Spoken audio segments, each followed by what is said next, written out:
ಇಂದು ದೇಶಾದ್ಯಂತ ಮುಸ್ಲಿಂ ಬಾಂಧವರಿಗೆ ಪವಿತ್ರ ರಂಜಾನ್ ಹಬ್ಬದ ಸಂಭ್ರಮ.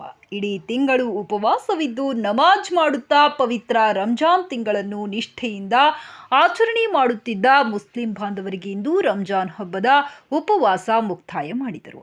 ಬೆಂಗಳೂರಿನ ರಮೇಶ್ ನಗರದಲ್ಲಿರುವ ಈದ್ಗಾ ಮೈದಾನದಲ್ಲಿ ಸಾವಿರಾರು ಜನ ಸಾಮೂಹಿಕ ನಮಾಜ್ ಆಯೋಜಿಸಲಾಗಿತ್ತು.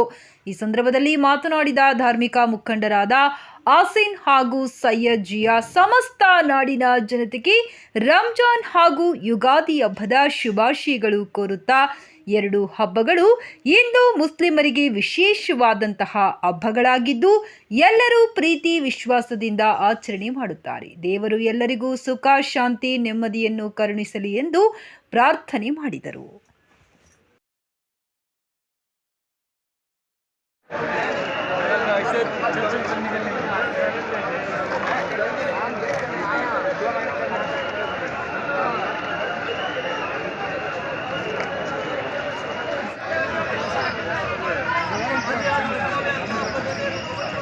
ಯುಗಾದಿ ಹಬ್ಬ ಮತ್ತು ರಂಜಾನ್ ಒಟ್ಟಿಗೆ ಬಂದಿದ್ದು ಎಲ್ಲ ಹ್ಯೂಮ್ಯಾನಿಟಿಗೆ ಒಂದು ಮೆಸೇಜ್ ಇದು. ಎಲ್ಲರಿಗೂ ನಮ್ಮ ಕರ್ನಾಟಕ ಮತ್ತು ನಮ್ಮ ಆಲ್ ಇಂಡಿಯಾ ಮುಸ್ಲಿಮ್ಸ್ ಕಮಿಟಿಯಿಂದ ಯುಗಾದಿ ಹಬ್ಬದ ಶುಭಾಶಯಗಳು ಮತ್ತು ರಂಜಾನ್ ಹಬ್ಬದ ಆರ್ಥಿಕ ಶುಭಾಶಯಗಳು ಎಲ್ಲರೂ. ಸರ್, ಈಗ ಆಲ್ಮೋಸ್ಟು ಮಾರ್ತಳ್ಳಿಯಿಂದ CB ರಾಮನಗರ, HL ಮತ್ತು ನಮ್ಮ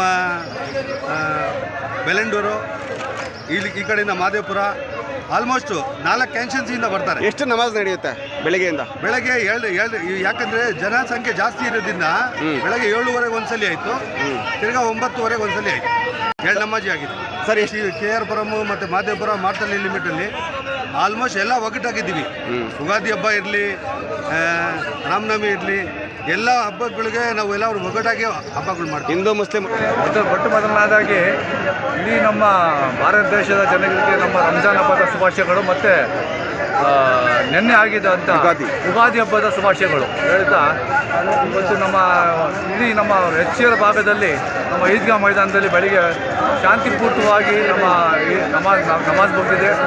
ಎಲ್ಲರೂ ನಮ್ಮ ಸಾರ್ವಜನಿಕರಿಗೆ ನಾನು ರಂಜಾನ್ ಹಬ್ಬದ ಶುಭಾಶಯಗಳನ್ನ ಹೇಳೋಕ್ಕೆ ಇಷ್ಟ. ಸುಮಾರು ಮಾರತ್ತಹಳ್ಳಿ, ನಮ್ಮ ಕುಂದನಹಳ್ಳಿ, ದಮ್ಲೂರು, ಕೋಡೆಹಳ್ಳಿ, HL ನಮ್ಮ ಈ ಕಡೆ ಲತ್ವಂದಿ ಕಡೆ ಅಂದರೆ ಎಲ್ಲ ಕಡೆ ಸುಮಾರು ಒಂದು 10-12 ಊರಿಂದ ಜನ ಇಲ್ಲಿ ಬರ್ತಾರೆ. ಬೈರತಿ ಬಸವರಾಜ್ ಅವರು BJPಗಿರಲಿ, ಮೊದಲು ಕಾಂಗ್ರೆಸ್ ಆಗಿದ್ದರು, ಈಗ BJPಗಿದ್ದರು. ಅವರು ಇವತ್ತುವರೆಗೂ ನಮ್ಮ ಮುಸ್ಲಿಂ ಜನಾಂಗದ ಬಗ್ಗೆ ಎಲ್ಲೂ ವಿರುದ್ಧವಾಗಿ ಎಲ್ಲೂ ಮಾತಾಡಿಲ್ಲ. ಎಲ್ಲ ನಮ್ಮ ಮುಸ್ಲಿಂ ಜನರು ಅವ್ರ ಪರ ಇದ್ದಾರೆ ಅಂತ ನಾನು ಹೇಳಲಿಕ್ಕೆ ಇಷ್ಟಪಡ್ತೀನಿ. ಸತ್ತಿಗೆ 7:00 ಒಂದ್ಸರಿ ನಮಾಜ್ ಆಗುತ್ತೆ ಮತ್ತು 9:00 ಒಂದ್ಸರಿ ನಮಾಜ್ ಆಗುತ್ತೆ. ಎಲ್ಲ ನಮ್ಮ ಹಿಂದೂ ಮುಸಲ್ಮಾನರಿಗೆ ಎಲ್ರಿಗೆ ದೇವರು ಒಳ್ಳೇದು ಮಾಡಲಿ. ನಮ್ಮ ಮುಸಲ್ಮಾನರಿಗೆ, ಕ್ರಿಶ್ಚಿಯನ್ಸ್ಗೆ, ಸಿಖ್ಗಳಿಗೆ, ಇಸಾಯಿಗಳಿಗೆ, ನಮ್ಮ ಹಿಂದೂಗಳಿಗೆ ಎಲ್ಲರಿಗೂ ದೇವರು ಒಳ್ಳೇದು ಮಾಡಲಿ ಅಂತ ನಾವು ಇಲ್ಲಿ ಪ್ರಾರ್ಥನೆ ಮಾಡ್ತೀವಿ.